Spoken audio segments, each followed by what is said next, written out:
साहब आपसे गुफ्तगू का आगाज करना चाहूंगा। सर ये बातें तो एक साइड पे कि मियां जदों आवेगा तो लग पता जावेगा, लेकिन जो इस वक्त सूरत हाल चल रही है और जिस तरह की बातें की जा रही हैं, जो सरकारी प्रोटोकॉल है, एक अंदाजे के मुताबिक अगर सरकारी प्रोटोकॉल देना बंद कर दिया जाए इन्हीं सरकारी अफसरान को और इन्हीं हमारे अवाम के नुमाइंदगान को, इन्हीं अवाम के खादिमैन को तो 380 अरब रुपए की बचत की जा सकती है। तो क्या आप नहीं समझते हैं कि इंस्टेड के ये फ्यूल की प्राइसेस में जो इजाफा किया गया है एक महीने में 3 मरतबा, इससे ज्यादा बेहतर होता कि ये अपना जो प्रोटोकॉल है ये सारे वो बंद कर देते?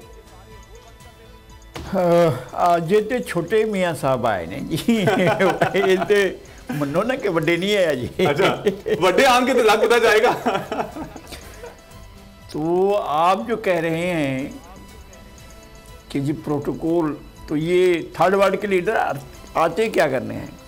अब चलें कभी यूके में कुंदन रेस्टोरेंट है पार्लियामेंट के बिल्कुल सामने, तो वहाँ पर हम खाने के लिए गए। उस वक्त रश नहीं था। जब हम बैठे और बैठने के बाद थोड़ी देर के बाद रश लग गया, तो मैंने देखा, अपने दोस्त से पूछा जो डिप्टी मेयर थे वहाँ पर royal bar of Kensington and Chelsea के, उनसे पूछा ये ज़रा देखें ये प्राइम मिनिस्टर नहीं है टोनी ब्लेयर जो चौथे नंबर पर खड़े हुए हैं, 5वें नंबर पर खड़े हैं ना? हाँ, और 4 नंबर जो आगे खड़े हुए हैं वो उनके चारों काबीना के वजीर हैं। वो लाइन में खड़े हुए हैं। असल में यहाँ सीटें खाली होंगी, जब खाने वाले उठेंगे तो वो खाने के लिए आकर बैठेंगे।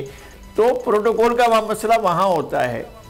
हमारे यहाँ तो इन्होंने इक़्तिदार लिया है नूरुद्दीन जहांगीर से और आलम पनाह शाहजहां से, और इनको इक़्तिदार मिला है ज़हीरुद्दीन बाबर से। और ये बहादुर शाह ज़फ़र के वजह घर में खाने नहीं थे, लेकिन रात को सारे के सारे एहतमाम होते थे और पूरा मुशायरा भी होता था और मुशायरे के आदाब भी होते थे कि सारे के सारे जो चीज़ें थी वो भी होते थे। खैर, ये उनसे उन्होंने इक़्तिदार का इंतकाल जो है, और वो शाही किला हर आदमी चाहता है जो यहाँ पर 17 ग्रेड में बैठता है और पहले जाकर 2 17 ग्रेड में जाते हैं, सिविल सर्विसेज में भी और हमारी सिक्योरिटी सर्विसेज में भी।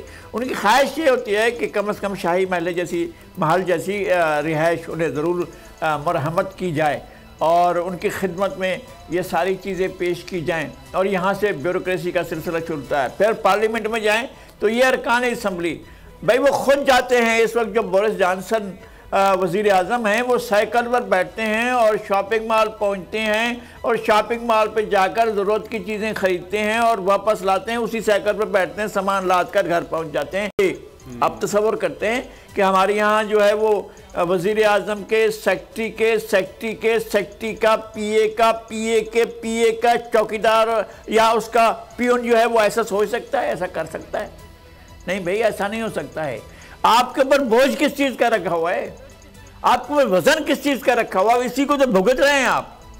आपके गले में ये जो मुसीबत है, मुझे कह रहे थे ना कि बेशर्मी दरोगोई, आपने गलत बयानी, आपने जो इंट्रो में कहा है, इनका इसका इशू ही नहीं है।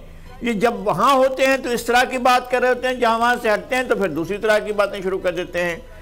तो इमरान खान ने अपने 3.5 साल में जितना पेट्रोल की कीमतें बढ़ाई और हम जिस तरह से उन्हें जो है वो बेनुक्त सुनाते रहे, मेरे ख्याल में मुझसे ज़्यादा तो आरफीन ने सुनाई हैं, लेकिन अब मुझे समझ में नहीं आती हम इनको क्या कहें। इमरान खान के 3 साल के जितने इजाफे थे उन्होंने 1 ही महीने में, 1.5 महीने में सारा कुछ कर दिया। उन्होंने कहा जी आओ आगे चलो, हूँ अब क्या करना है। सब्सक्राइब करें और बेल दबाएं ताकि कोई खबर रह न जाए।